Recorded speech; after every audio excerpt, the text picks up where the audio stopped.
away bate, black, unblock, tampuhan dito, bangayan doon, murahan dito, sobrang galit doon.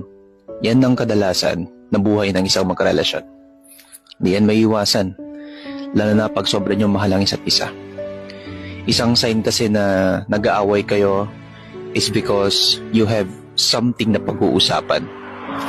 Meron kayong bagay na inaayos at kailangan nyong pag-usapan. Merong gusot sa relasyon nyo na ayaw nyong lumaki kaya pinag-aawayan nyo. Normal lang naman ang away. Ang hindi normal, yung sa sobrang lala ng away nyo, mas pinipili nyo na lang maghiwalay. Naniniwala ako na kapag away lang, normal lang man yan eh. Walang hiwalayan. Itaga mo sa bato ang relasyon nyo. Respeto mo ang